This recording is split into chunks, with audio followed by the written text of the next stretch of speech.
Bienvenidos a Hola Compliance, el único podcast en el mundo enfocado en la corrupción, América Latina y la ola de cumplimiento afectando toda la región hoy en día. Me llamo Matt Ellis de Miller y Chevalier. Estoy aquí con mi fabulosa colega Alejandra Montenegro Almonte. Alejandra, ¿qué onda? Hola Matt, gusto saludarte como siempre. Matt, hoy tenemos un episodio muy especial para nosotros. Tenemos aquí acompañándonos a nuestra muy buena amiga Sandra Orihuela, que nos acompaña desde Perú, del despacho a Orihuela y Abogados.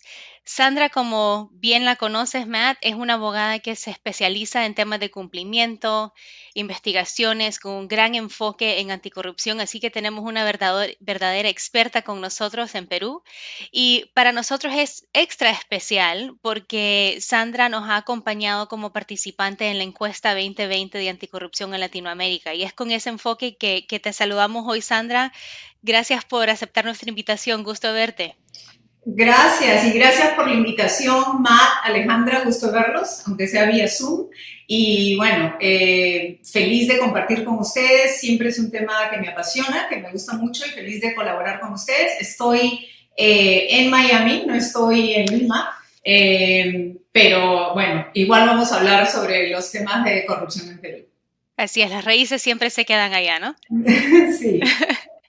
Mira, Sandra, algo que nos interesaría escuchar es cuáles fueron tus primeras impresiones sobre los resultados de la encuesta en general y en particular los resultados que vimos salir de Perú. Y obviamente si algunas sorpresas que te resaltaron, comparte eso con nosotros. Sí, por supuesto. Bueno, yo pienso que la encuesta confirma que el riesgo de corrupción sigue siendo uno de los aspectos más importantes en la región, a pesar de que han habido muchos cambios legislativos, muchos esfuerzos para implementar nuevas normas e investigaciones de alto nivel. El tema es de que seguimos sin avanzar mucho, como se resume adecuadamente en la encuesta.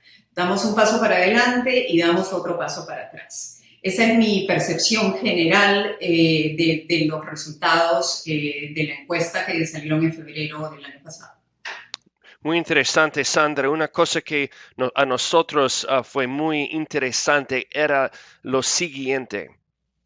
Cuando se compara Perú y los resultados, lo que están diciendo la gente de Perú respecto a la corrupción, cuando se compara con el resto de la región y cuando se compara con las mismas perspectivas hace 4 años, en 2016, se nota una cosa muy interesante y muy única en Perú. Es un optimismo respecto a la batalla contra corrupción en Perú, un optimismo que la gente, bueno, comparado con otras partes de la región, realmente piensan que es posible atacar, minimizar, enfrentar los riesgos de corrupción. Este es consistente con tus experiencias. Sí, y yo creo, Matt, que todo esto se debe a que hubieron muchos cambios en la legislación y hubieron también muchas medidas importantes que lograron cambiar la percepción de corrupción en el país. Les cuento un poco. Si hacemos una breve línea de tiempo, vemos qué es lo que sucedió desde la última encuesta en el 2016.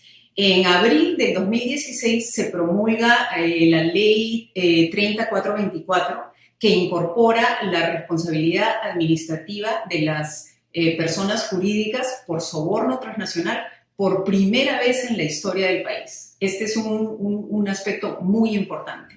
Y luego, en enero del 2017, contamos con el decreto legislativo 1352 que amplía la responsabilidad administrativa de la persona jurídica a los delitos de soborno a funcionarios públicos, lavado de activos y financiamiento del terrorismo a nivel nacional y en el extranjero. Estas normas iniciaron su aplicación desde el 1 de enero del 2018, pero con un componente nuevo e importante, adicional, que es que se exigió que las empresas cuenten con un modelo de prevención, es decir, un programa de cumplimiento adecuado En Estados Unidos tenemos el programa de cumplimiento efectivo. Y aquí el concepto es de que el programa o el modelo de prevención representa un eximente si es que la empresa lo tiene antes de cometer algún delito y se considera como un atenuante si es que la empresa lo implementa con posterioridad al delito. Estas normas impusieron sanciones muy importantes, incluyendo no solo multas, sino también suspensión de actividades comerciales, disolución de la persona jurídica, inhabilitación definitiva para contratar con el Estado, entre otros temas. O sea, todo esto nunca antes había existido en el contexto legal de Perú. Entonces, no es que la corrupción no esté aumentando en Perú, es que se presentaron nuevas medidas importantes y hubieron también algunos cambios emblemáticos donde realmente se pudo apreciar una presencia investigadora importante y con consecuencias nunca antes vistas en el país. Eso es un muy buen punto, Sandra, que nos lleva a quizás a la otra pregunta, que es cuando vemos a Perú con otros países en la región, vemos, y quizás por esto que nos estás explicando, un gran porcentaje de los encuestados perciben que estas normas anticorrupción, estas legislaciones que nos has expuesto, se perciben que ya, aunque son relativamente nuevas, efectivas. En gran medida o en medida moderada, es lo que nos dicen los encuestados. ¿Qué crees, a qué se presta esa opinión, dado el reciente nacimiento de estas leyes en Perú, que se perciban con tanto optimismo? Yo creo que no solo, como bien sabemos, muchas veces se pasan normas y en realidad es algo que está escrito y no se ve la aplicación de estas normas. Pero en el caso de Perú, lo que sucedió es que estas normas pasaron más o menos al mismo tiempo en que surgieron varios escándalos de corrupción importantes. Estamos hablando, por ejemplo, del más emblemático que fue el de Odebrecht. En el caso de Perú, se vio el caso de Graña y Montero, que fue el socio más importante de Odebrecht en el país. ¿Y por qué es importante este caso? Porque los principales directivos de Graña y Montero son detenidos y son puestos en prisión preventiva por casi 18 meses. Esto es algo nunca antes visto en el país, que unos empresarios de tan alto nivel sean detenidos. Al mismo tiempo, se iniciaron otras investigaciones también relacionadas a temas de corrupción. Un caso emblemático es el Club de la Construcción. Hubo un poder investigativo bastante fuerte, hubo mucho aspecto mediático en todo esto. Además de esto, bueno, ya Perú tiene 3 casos, FCPA tiene casos, o sea, se han visto mucha cooperación internacional en temas de investigaciones de corrupción.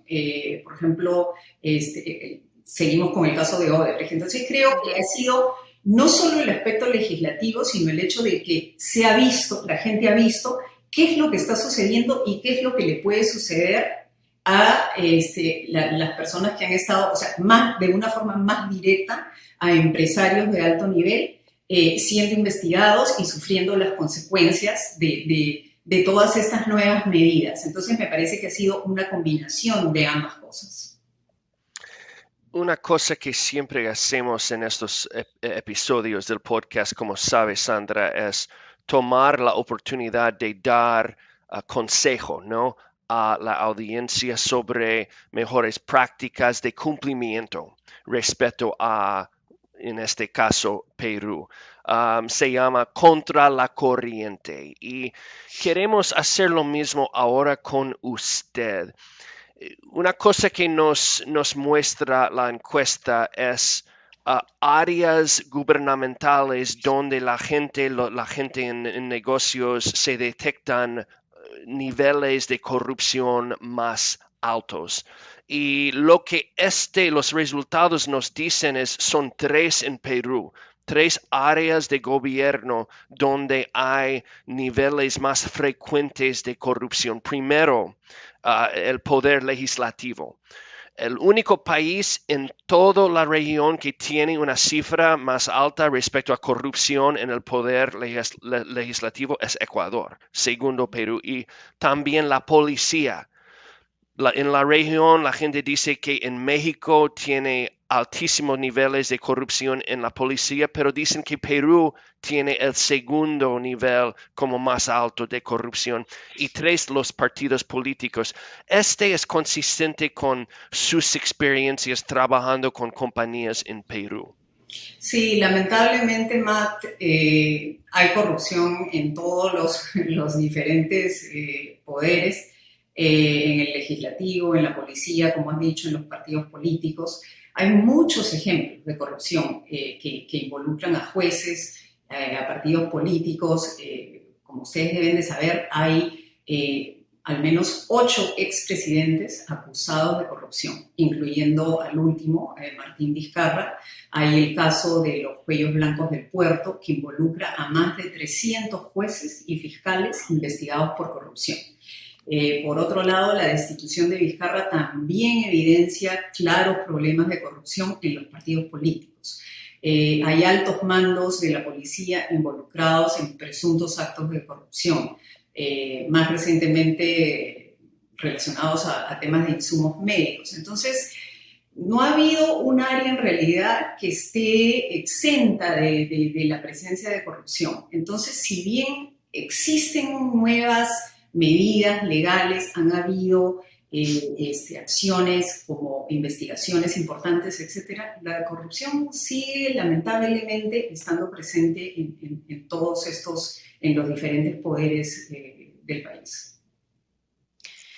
Interesante, Sandra. Y también en el tema de cumplimiento, que nos diste un análisis previamente, pero algo que vimos en la encuesta es que desde 2016 Perú cambió de ser categorizado en su ambiente de cumplimiento que vemos dentro de compañías, de estar en la categoría de los países que estaba en desarrollo, y ahora pasa a la categoría más alta, que es de los países más desarrollados. Y en tu opinión, además quizás puede ser la legislación, pero ¿hay otros motivos que impulsen a compañías en Perú a desarrollar programas de cumplimiento como los que estamos viendo?